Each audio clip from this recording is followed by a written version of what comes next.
Oh, you know what?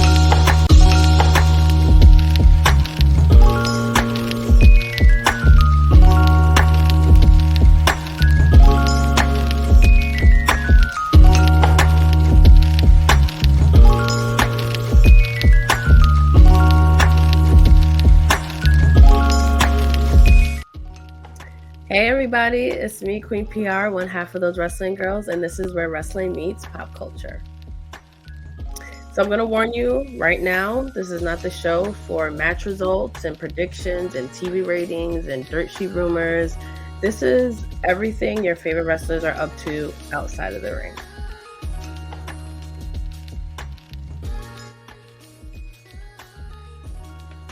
Yeet! Yeet is back. Very excited about that. You probably heard Jey Uso couldn't say Yeet on air anymore. WWE Shop stopped selling the Yeet t-shirt because of a copyright issue. Come to find out, that copyright, it was an indie wrestler owned it. It got suspended. So it looks like WWE can legally say Yeet on television. So of course, I'm about to cop me a Yeet shirt because I thought I missed my chance. There was only big ass sizes left. And I was like, fuck. So as soon as those shirts go back on WWE Shop, I am buying one. And I love that Jey Uso's excited. Fans are already excited. He posted that on his IG story.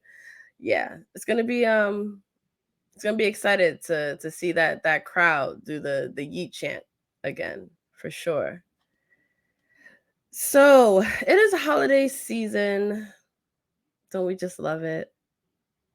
And Trish Stratus, the GOAT, the greatest of all time, just announced a sock collaboration with Soxos Canada. It is called the Trishmas Collection. How perfect. You could actually get them now. They dropped December 8th. She announced a coupon code, Trishmas. If you use that during checkout, you save 10%. So get your favorite Trish Stratus fan in your life, even if that's you. I mean, it's definitely me. I mean, thank you, Trish. I'm obsessed. This is the perfect gift for them. I'm not throwing any hints out there, but because I might end up buying them myself. But you can't get. Is there any such thing as too much Trish Stratus? I love the designs. She posted a really cool photo on her Instagram.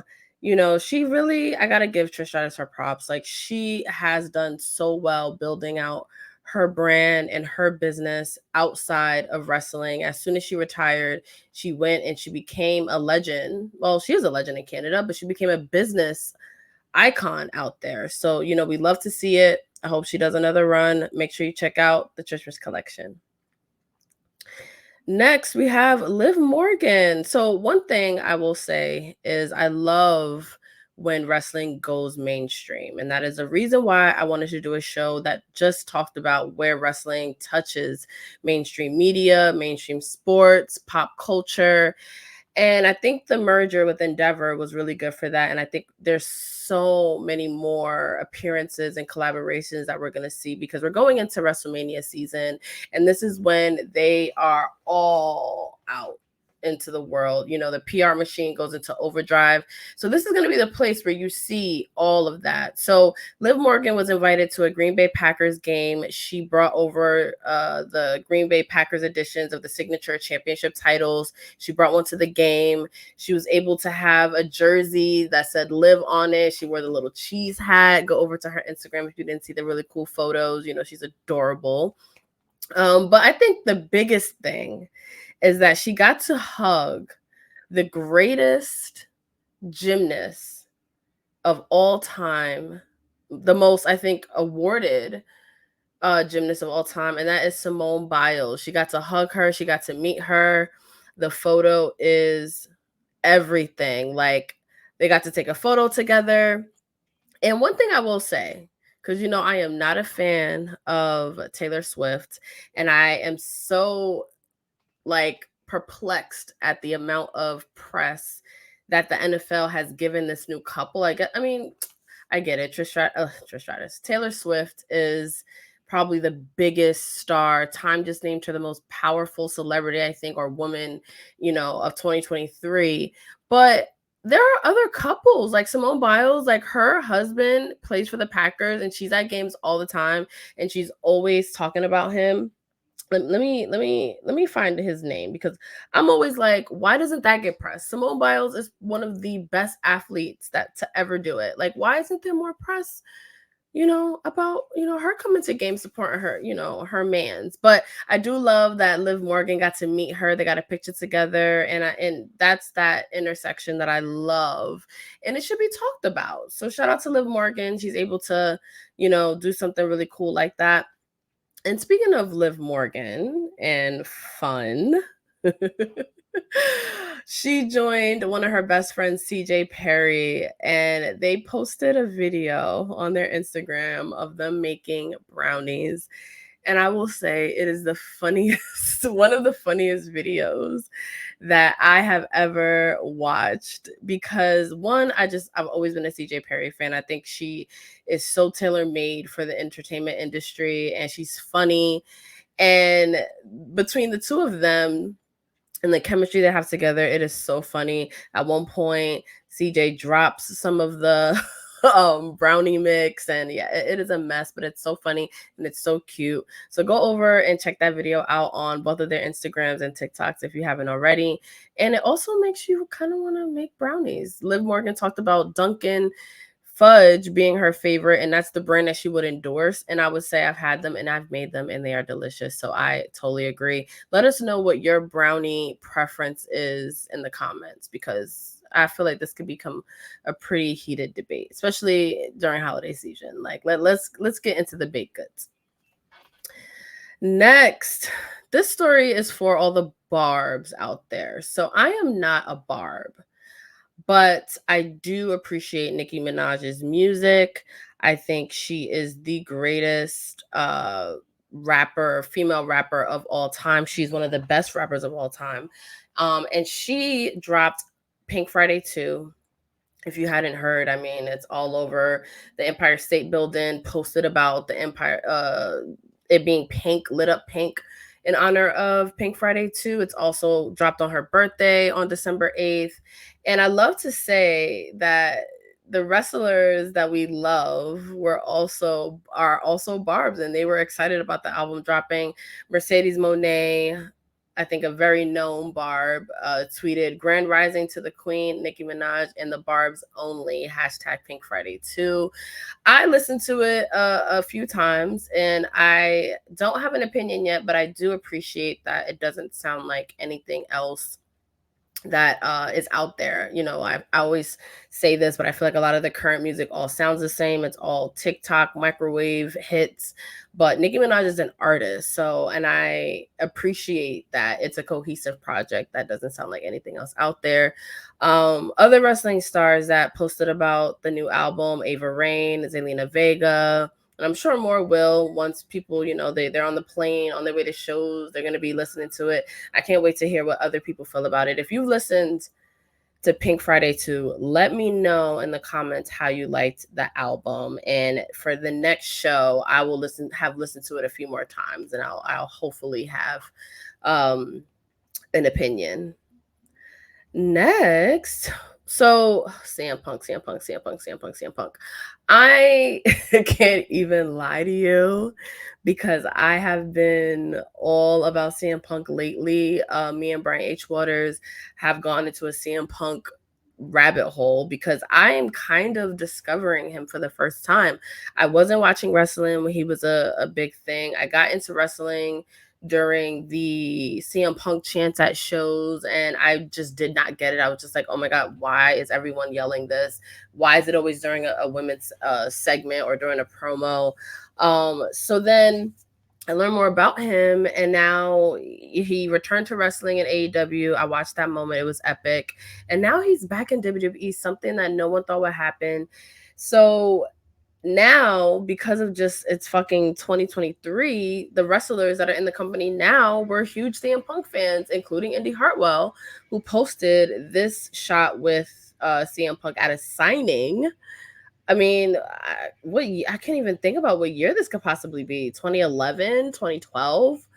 And Indy Hartwell's a wrestler. She's a huge fan. A lot of people compare her a little bit to Bayley in that way.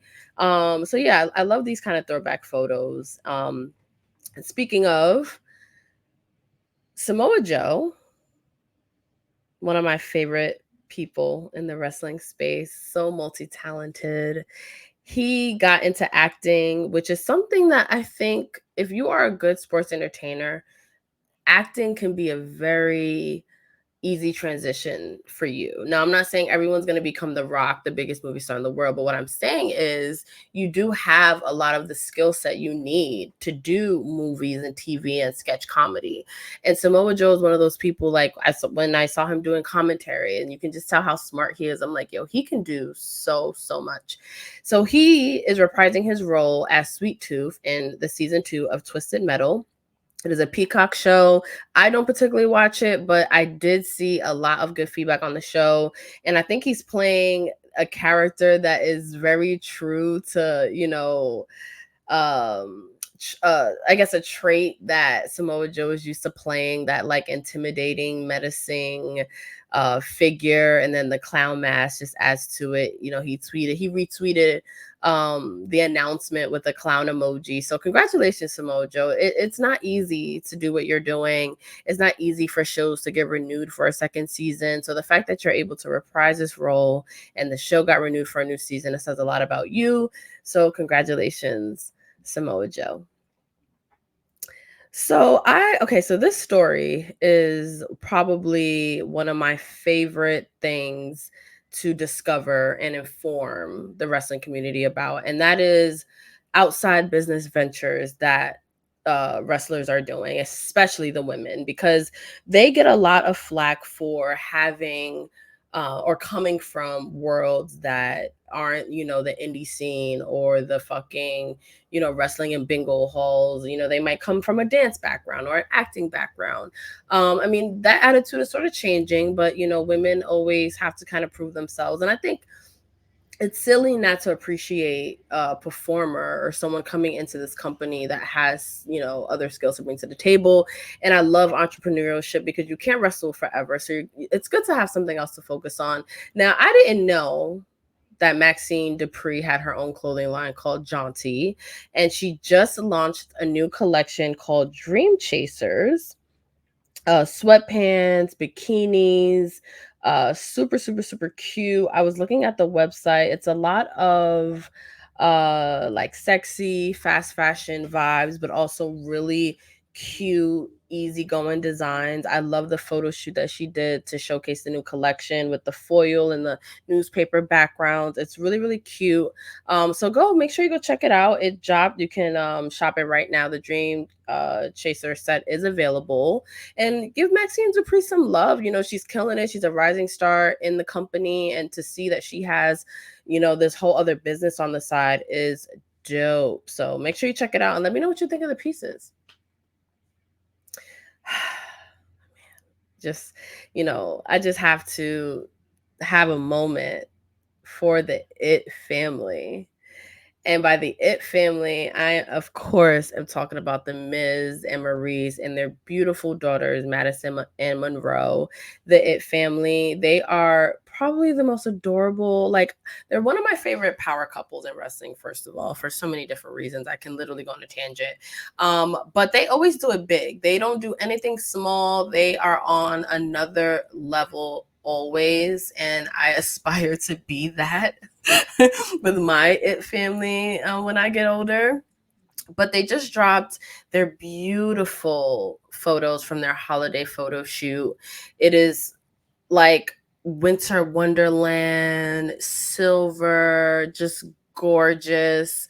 Maurice looks amazing. Like, I cannot say enough positive things about how good Maurice looks, and their beautiful daughters. The Miz has truly won in life, and I think for a Grinch like me, like a photo shoot like this, definitely makes me hype for the holidays. So go check out all the photos on Maurice's and the Miz's Instagram. And speaking of adorable families, Becky Lynch and Seth Rollins celebrate Rue's third birthday at Disney World. And can I just say, I cannot believe that this little girl, she's adorable. I cannot believe that she is already 3 years old. Like, because everything happened like during the last, like, she was basically born like in the pandemic, like the length of the pandemic, kind of. is how old she is, and it's all tied to um how Oscar became champion is like Becky Lynch announcing that she was pregnant and she had to leave. And now to think that this little girl is 3 years old is like, mind blowing. But happy birthday, Rue. And they posted a lot more. Becky Lynch actually posted a lot more photos of their little girl. And it's so cute. They're an adorable family. Happy birthday, Rue. Oh, adorable families. Oh my God. So I am a Carmella fan. If you did not check out our Carmella episode, please do, because it's really good on YouTube.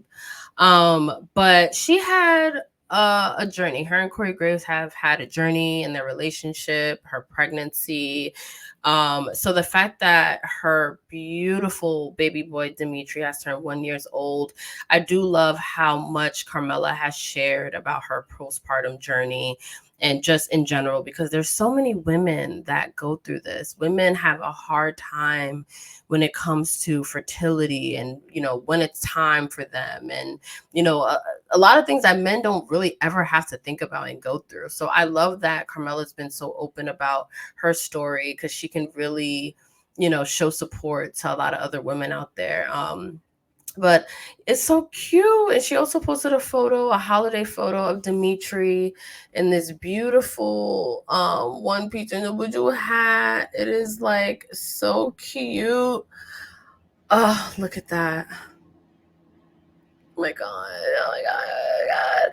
Oh God. So everyone go show Carmella some love. She posted some other photos throughout the month of Dimitri's life. So it's adorable. Go check it out.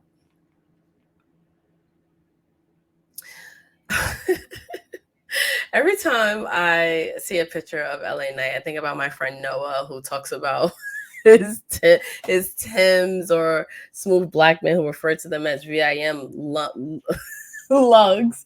And if you're from New York City, you know exactly what I'm talking about. But LA Knight, I'm a fan, yeah. And he is probably the biggest rising star in the company, and one where I don't know how he got over or when, but I am like, it's like a wave. Like I'm just taken up in the wave with the LA Knight fans, and I want a shirt. Like I love the pops. But there was like these rumors going around that he got married recently. Not sure where it came from. It could be one of those narratives that the IWC like to fucking shoot themselves in. But he thought it was funny. He's been with his girlfriend Michelle for a while now, but he tweeted in December 8th, if anybody finds pictures from the wedding I'm hearing I was a part of this week, I'm excited to see them. I must have blacked out because I don't remember any of it. Please send. I love that he had a sense of humor about this, because it's kind of just like, all right, guys, like, what are we doing? Where do we get this from? This adorable photo of him and Michelle is actually from the Hall of Fame this year in LA. Love the bow tie. So no, him and Michelle have not gotten married yet. So everybody just can calm the fuck down. Miss Jade Cargill, another one that I just like fell in love with once they came to WWE. Like, not to say I didn't love her, I could obviously see that she is a star. Like, she is just everything. But she came to WWE. She has not been in the ring though yet. A lot of people are, critical about when she should make her debut. What is WWE doing? The timing of everything. But she's training. She's getting ready for whatever WWE wants to throw at her, which I appreciate. But on December 8th, she tweeted, and I'm noticing that it was 6:30 in the morning, which is very interesting. She tweeted, I know you guys don't miss me, but I do miss your faces in the crowds. So she actually deleted the tweet, which is also interesting. But she was saying that she also misses being in front of the crowd. She misses those faces. Not sure why she deleted it, but I think it's interesting that we're kind of seeing a little bit behind the curtain of this journey of her getting into the ring. And I'm pretty sure we're going to get probably a 24 documentary. WWE, bring back 24. Not like what's going on with that. But I want to see what it's like for her to train, to get ready to be, on the biggest stage of them all.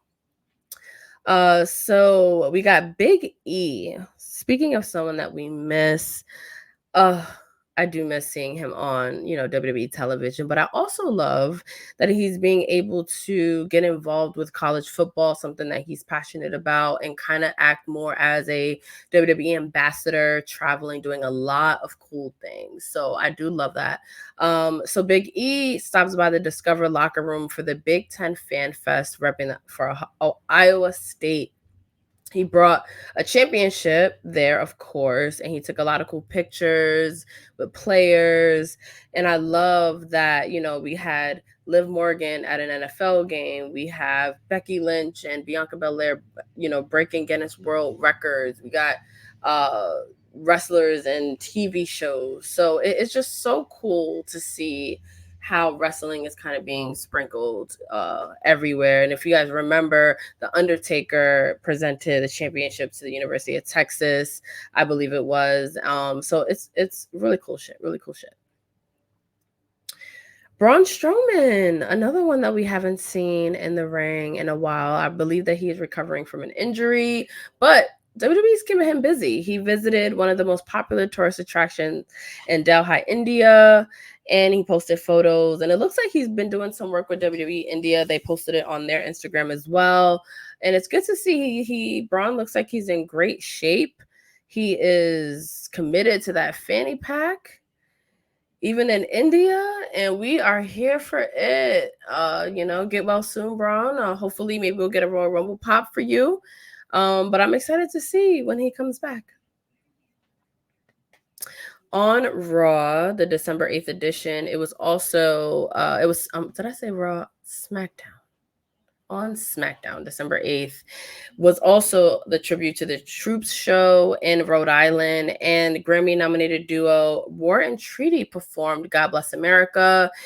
So what I love, and shout out to my friend Seindole and my friend Janelle, I love that more Black people are getting into country music. I love when, just like when women excelling in wrestling, male dominated industries, I feel the same way about Black people kind of making a name for themselves in country music, because let's be real, we probably invented it, right? But will you all get into country music? I mean, they're pretty good. They're a pretty good act. What I also like is when artists like them are on WWE television. It gives people a chance to discover them as well. I want to say, what is his name? Jelly Roll. Jelly Roll recently made an appearance on WWE television, and he was able to get introduced to new people, because there's a lot of people on my timeline that was just like, who's Jelly Roll? And then there's this other sector that's like, he's the biggest thing in country right now. So it's one of those things. And a lot of times these acts are performing in front of the biggest crowds they've ever performed in front of, which is pretty cool. And it also worked out because WWE knows what they're doing. They are a husband and wife duo, Michael and Tanya Trotter. Michael was actually a vet in the U.S. Army from 2003 to 2007. And get this, he won Military Idol. So they had like a singing competition that was like American Idol, which I think this is so cool, called Military Idol. He won. And now him and his wife are killing it, being nominated for Grammys, performing for the Troops in Rhode Island. And it's a huge moment. It's a huge moment for WWE. It's a huge moment for them. It's a huge moment for the Troops. And if you saw the show, I thought it was a pretty good tribute to the Troops show. Let me know what you think about it. Also, they broke records. I know I said that I wouldn't talk about TV ratings, but I do think it's cool that SmackDown broke the records for the highest viewed TV program out of Rhode Island. So that's pretty cool. Shout out to them. So Kayla Braxton, she's very polarizing on social media, but she's also funny. I think she has a good sense of humor. She's getting into comedy. I don't know if you guys saw, she posted herself at shows with Dolph Ziggler. Oh God, I miss you, Dolph Ziggler. And she's pretty funny. So she has a good sense of humor, and I think you have to be to exist in this crazy ass world of wrestling. But she is, I think, an unlockable character on WWE 2K. And for some reason, her only gear options are like dresses and heels, I guess because she's a backstage correspondent. So it's always funny when she posted about how it always makes her laugh that they have me wrestling in a tight dress and heels. Hope there's more options for my gear. WWE 2K24. It is funny because you see her doing like all these wild moves and stuff like that. You know what's interesting? I would like to know if she ever even considered, doing spots or getting into the ring. Because I remember like Lillian Garcia, she would get like pies in the face, like she would like mix it up a little bit. Like I wonder if Kayla Braxton was ever interested in doing that.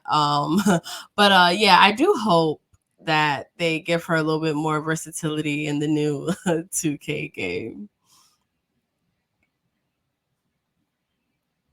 Oh my God. So I recently was flying back from Chicago and was on the plane with a screaming baby and a puppy. Yes, a puppy. So now I'm scrolling on Twitter, and Kathy Kelly tweets about how she was on the plane with Viola Davis. Okay, like what? Like I would have died. She tweeted, so Viola Davis is on my flight and I'm traveling for work. Girl Math says I worked with Viola Davis. I'm here for it. Kathy Kelly. If I was fucking on a plane with Viola Davis, I would come up with that same girl math, because how epic is that? I love Viola Davis. If you are a fan of Viola Davis, what is one of your favorite movies, TV shows that she's been a part of that you love? I know How to Get Away. I still gotta watch How to Get Away with Murder. Don't judge me. Don't judge me. So I love that Tiffany Stratton. I was just talking about this with Brian H. Waters about how it is okay to be an NXT superstar, like to let that marinate, be the star of that show. There is absolutely no rush to go to the main roster. You're on TV every week. You are having captivating storylines. You're traveling for shows. You have PLE events to kind of work towards. So why not just kind of own it there? And Tiffany Stratton is one of those people where she has been very vocal about that, because her rise and her career trajectory was very fast. It was like she was put on a rocket ship and she was getting a lot of like Mandy Rose comparisons. And I think she's done a very good job of growing as a performer, being open to learning how to be a better performer. And now, like, I don't even think about a Mandy Rose comparison when I see her. She has her title reign in NXT was very memorable. She had really good matches. She had Becky Lynch come down and have title matches with her. So she's doing a great job. Shout out to Tiffany Stratton. And WWE Shop is auctioning off a custom signed championship. And it is already, so I checked the website before I started recording this show, and it is now up to over $1,000. So this says a lot about her star quality. So I'm going to keep monitoring what it ends up selling for. But that is pretty cool. Congratulations, Tiffany Stratton, and whoever wins, because it's pretty cool. Pretty cool. Speaking of Tiffany, she was in Connecticut for Deadline pay-per-view. I actually watched it right before I recorded this, but some of my friends that traveled to the show, everyone made sure to stop by the WWE headquarters, which recently got revamped, and it is gorgeous. So Tiffany Stratton posted a photo on her stories in front of the headquarters. Also, Jakara Jackson posted a photo in front of there, and everyone says like how much cooler it is. So of course, the next time I am in Connecticut, I am definitely going to stop by the headquarters, and I'm definitely going to take a photo. Also, can we just talk about how gorgeous Jakara Jackson is? She is such a baddie. She has the it factor. Her and Lash Legend, I am so hyped for where they're going, because it is like to the moon, to the moon. And I believe, so Zelina Vega, I always loved her, and I always talk about how dope she is, because she was somebody who stood up for themselves, stood up for what they believed in when it came time to choose between her job in WWE, her Twitch channel, and her, anime and gaming collaborations and stuff like that. And she chose her brand in the end, because she didn't want to stop streaming. She didn't want to stop doing what she was doing. And she's somebody who I think it's like, I don't know. I don't remember what the saying is, where it's like talent never dies or something like that, or talent never goes away. And she's so good. She's somebody that, came up in the indie wrestling scene. She was huge in TNA. So she has a talent in wrestling as a performer on the mic. She's one of a kind. And then she also brings that other side of it, that gaming, that Twitch, that anime sort of side to it. So when she came back and her becoming a baby face in Puerto Rico and just seeing her growth has been so amazing. And now she's kind of being showcased for what she's good at. Before, she had to kind of stand on her business, and now WWE is also letting her stand on her business. She was involved in Street Fighter 6. She did commentary, voiceover work, and Street Fighter 6 Tacoma Awards. So she was a part of an award-winning video game. It won Best Fighting Game at the Game Awards. And she tweeted, of course, to congratulate the game that she was a part of. She tweeted, "Congrats. Oh my God. So proud, everyone at Street Fighter Capcom USA. I'm so honored to be a part of this incredible game with an incredible gang of talented, hardworking, and committed people. Thank you for letting me be a part of it. I love you." And she tagged, I want to say, the creators of the game. So congratulations to Street Fighter. I'm so proud of you, Zelina. She cosplayed as a Street Fighter character in this year's Royal Rumble, which is that photo. And it's from WWE.com. But yeah, I'm so proud of you, Zelina. Congrats on being a part of an award-winning video game. Dope shit. Speaking of video games, so I am not a gamer, but I, of course, have been seeing all of the Grand Theft Auto discourse. The Epic trailer was dropped, and then it's announced that it's not coming out till 2025, 2026. So yeah, everyone was gassed, but it got the buzz going. And of course, I wanted to see what a lot of our favorite wrestlers who are also gamers had to say about it. Mia Yim was one of those people that shared the announcement. And then she posted this dope fan art on her Instagram, which I think is so cool. If you know the artist, tag them below. I'll definitely give them their shout out. But she just fits. She totally looks like she could be a character in the show, in the game. And of course, I'm sure she's going to be playing it on her Twitch streams and everything that she does with Up, Up, Down, Down. But yeah, if you are excited for Grand Theft Auto, let me know how you felt about the trailer in the comments. Let me know how you feel that you have to wait probably a whole year plus to play it. But yeah, it's good. And I just want to thank everyone for tuning in to Where Wrestling Meets Culture. Those Wrestling Girls. Make sure you like, subscribe, and engage with the content. I'll be here on Those Wrestling Girls Twitch and YouTube every Saturday morning, giving you all the deets on what your favorite wrestlers are up to outside of the ring.